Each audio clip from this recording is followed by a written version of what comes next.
Divorce is never easy, but when one parent weaponizes the child to punish the other, the separation becomes a psychological battleground.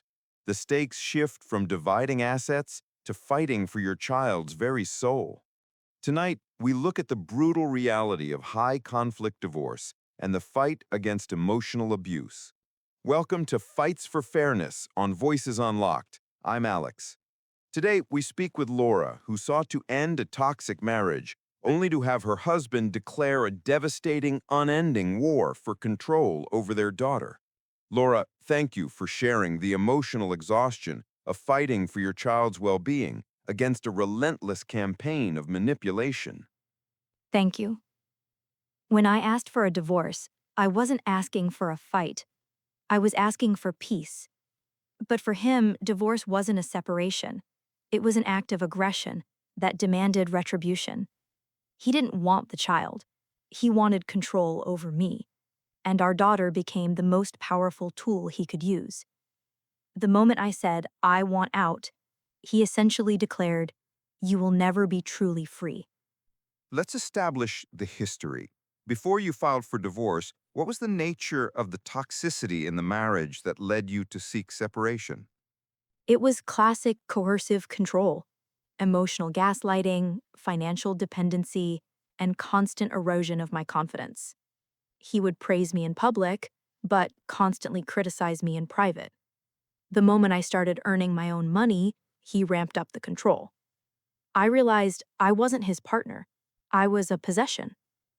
I waited until I had saved enough money and planned my exit meticulously. I thought securing a new apartment and a lawyer would give me power. I was wrong. When you first filed for divorce, what was your husband's initial retaliatory maneuver? How did he specifically use your daughter as a weapon? His first move was to disappear with her for a weekend, claiming I was emotionally unstable and abandoning the family.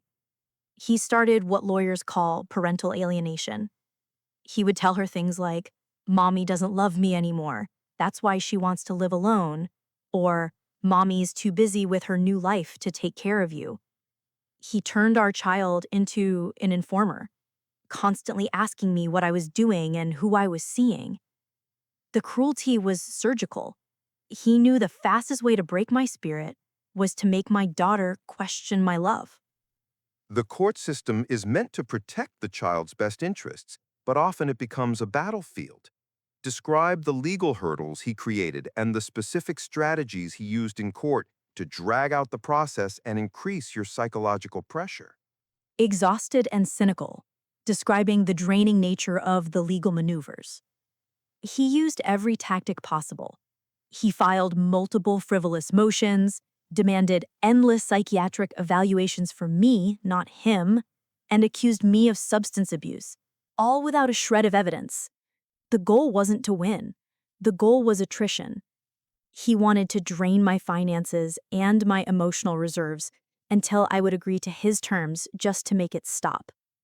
My lawyer called it scorched earth litigation. Every court date was designed to inflict maximum psychological damage, turning the process into a terrifying performance of persecution. Fighting this kind of battle while trying to shield your child is an extraordinary burden. How did the combination of legal stress and emotional abuse affect your ability to function, and what was the breaking point? I lived in a constant state of hypervigilance. I felt like I was being watched 24/7. My concentration disappeared. I couldn't hold a job. The breaking point came when my daughter started exhibiting my ex-husband's behavior. She started repeating his critical phrases to me. That was the moment I realized the war wasn't just on paper, it was infiltrating her mind. I knew I had to stop seeing him as a negotiating partner and start treating him as a serious, active threat to her mental health. That realization gave me a fresh source of resolve. In these high conflict cases, legal advocates often recommend setting rigid boundaries and minimizing communication. What were the most effective strategies you implemented to protect yourself from his manipulation attempts outside of the courtroom? I went gray rock. All communication was exclusively through my attorney or a court ordered co parenting app. and it was strictly limited to logistics: pickup, drop off, medical needs. I refused to engage with any emotional bait. I stopped reacting to his public slanders. This was difficult, but essential. By removing my emotional reaction, I took away his power. I realized that a toxic person doesn't want dialogue. They want access to your pain. Shutting that access saved my sanity. The focus on the child's rights is paramount. What role did the court-appointed guardian ad litem or child therapist play in finally shifting the judge's perspective away from his manipulative narrative? The child's therapist was the game changer. She was trained to recognize the signs of alienation and high conflict manipulation. She documented the inconsistencies in my ex husband's story and, crucially, helped my daughter feel safe enough to express her real feelings, not just the phrases she was taught to repeat. Her testimony was unbiased and focused only on my daughter's best interests. It proved that in the legal system, the child's voice must be protected and amplified by professionals. The focus on the final resolution and the message of long-term hope. What was the ultimate resolution of your custody battle, and what is your most critical advice to a parent currently trapped in a similar war for their child? Powerful, direct, and authoritative, delivering urgent and essential advice. The resolution was a significant, supervised reduction of his time and mandatory therapy for him. The fight cost me everything financially, but I got peace and my daughter's secure mental health back. My advice is this: do not fight alone. Hire a lawyer who specializes in high conflict divorce. Get a therapist for yourself and your child. Every legal filing is an investment in your freedom.